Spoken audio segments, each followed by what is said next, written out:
Lawson, since we last spoke a couple of weeks ago, there's been 2 or 3 big developments. Firstly, the release finally of the Public Protector's state capture report with some pretty explosive revelations. Yes, I think last week will go down as one of those weeks in South African history where it really drew a line in the sand between where we were and where we're likely to go to. We saw last week finally the release of the Public Protector's report into state capture.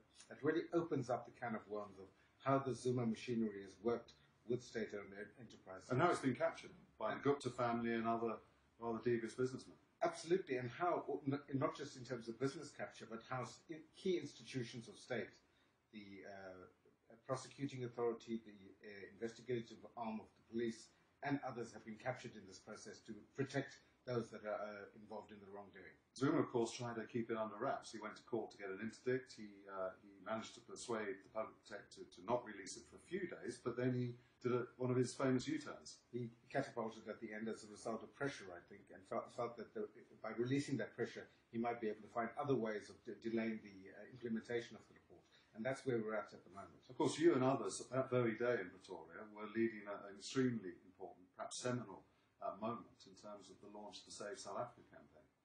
Yeah, I mean, this is a broad coalition of civil society organizations representing people from business to labor to the religious sector and a broad cross-section of civil society activists that have come together to say that it's time for Zuma to go, that it's time for South Africa to clean up its act. And it does seem to me one of the strengths of this country is the depth of civil society, the fact that trade unions, business, civil society organisations from the faith communities, environmental NGOs can get together when it's needed, such as this. Indeed, and they provided the platform at which 6 or 7 political parties came and spoke under the same banner, which is unprecedented in that kind of format since the 1980s in South Africa.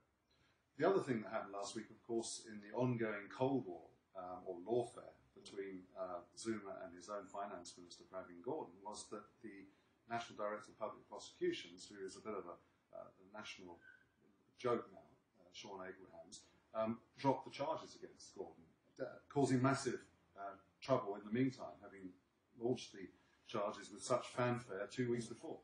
And then having dropped those charges, then said that they're still investigating Mr. Gordhan on other charges. So it's not at the end of the game for Mr. Gordhan's legal woes, and they promised that he was likely to be charged again before Christmas. And I understand that rightly some organisations now are going to go to court to argue that he's unfit for office, the NDPP, and that he should be removed. I think that there's very few people in South Africa that would disagree with that, but unfortunately that the power to suspend him lies in the hands of the President.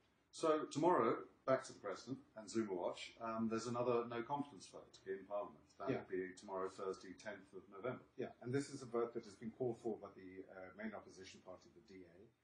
But it seems that they have not really tactically done as well as they could. They have not consulted with other opposition parties. Do you think they should have noted the way that the sands are shifting within the ANC and perhaps given it another couple of weeks? I think so, because I think that things are moving within the ANC. We saw significant shifts last week.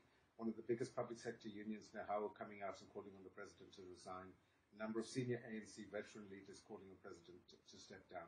And I think this pressure is going to build up towards the NEC meeting at the end of the month. So the likely outcome tomorrow is that Zuma will survive to fight yet another day, and he is fighting to the bitter end. He's ruthless, he really knows a lot of things about a lot of people, and he's prepared to use that information. So the end game is not quite there yet. We should certainly wait till the NEC, National Executive Committee meeting of the ANC, 25th to 27th of November. That's going to be a key moment to see whether Zuma still has control of that NEC, which is really the only body that can decide that he should now be recalled. So, Zuma continues. Thank you for, again, joining us for Zuma Watch number 2.